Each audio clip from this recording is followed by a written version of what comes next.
ഒരു 15 വർഷങ്ങൾക്ക് മുമ്പ് ഞങ്ങളുടെ സ്ഥിരമായിട്ടുള്ള ഒരു കടിയായിരുന്നു കേട്ടോ അത്. രാവിലത്തെ കടി. മദ്രസക്ക് പോകുന്ന ടൈമിൽ ഉമ്മാക്ക് ജോലിക്ക് പോകാനുണ്ടാവും. അപ്പോൾ ഉമ്മ പെട്ടെന്ന് ഉണ്ടാക്കാൻ പറ്റിയ ഒരു കടിയായിട്ടാട്ടോ അത് ഉണ്ടാക്കുക. ഒരു 15 കൊല്ലം മുമ്പാട്ടോ ഈ പറയണ കാര്യങ്ങളൊക്കെ. അന്ന് ഉമ്മ പണിക്ക് പോകുമ്പോൾ ഞങ്ങൾ 3 മക്കൾക്ക് വേണ്ടിയിട്ട് ഉമ്മ പെട്ടെന്ന് റെഡിയാക്കി പോവും. പുട്ടാണത്. പുട്ടിന് കുഴക്കണ പോലെ തന്നെ പൊടി കുഴച്ചിട്ട് ഇത് പുട്ടിനൊക്കെ പൊടി കുഴക്കണ പോലെ കുഴച്ചിട്ട് എണ്ണയിൽ കടുക് പൊട്ടിച്ചിട്ട് ആ പൊടി ചട്ടിയിലേക്ക് ഇട്ടിട്ട് നല്ലോണം വറുത്തെടുക്കുക.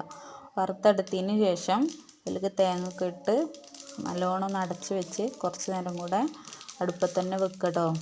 അപ്പോൾ ഇത് നല്ലോണം സോഫ്റ്റായി കിട്ടും. പിന്നെ അതിലേക്ക് ചിരകിയ തേങ്ങ ഇട്ടിട്ട് കുറച്ച് നേരം കൂടെ വറുക്കുക.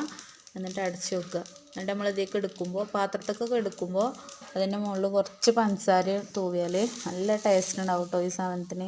ഒരുപാട് വർഷം ഞങ്ങൾക്ക് ഇത് തന്നെ ആയിരുന്നു കേട്ടോ ഭക്ഷണം. രാവിലെ മദ്രസക്ക് പോകുന്ന ടൈമിൽ ഉമ്മച്ചി ഉണ്ടാക്കി വെക്കും. എന്നിട്ട് മദ്രസക്ക് വന്നിട്ടും കഴിക്കും. അപ്പോൾ ഇതിന് ചോറൊന്നും വെക്കാൻ ആളുണ്ടാവില്ല വീട്ടിൽ. അപ്പോൾ ഞങ്ങൾ എന്ത് ചെയ്യും, ഇതന്നെ തിന്നിട്ട് പോകും സ്കൂൾക്ക് കേട്ടോ. ഈ സാധനം തന്നെ ഉണ്ടാവും. വരുമ്പോഴും ഒരു കുഴപ്പവും ഉണ്ടാവില്ല കേട്ടോ അതിന്. ഞങ്ങൾ ഇതൊക്കെ തിന്നിട്ടാണ് സ്കൂൾക്ക് പോയിരുന്നത്. അതൊക്കെ ഒരു കാലമായിരുന്നു. ഇപ്പോഴത്തെ മക്കൾക്ക് ഇതൊന്നും പറഞ്ഞാൽ മനസ്സിലാവില്ല അല്ലേ.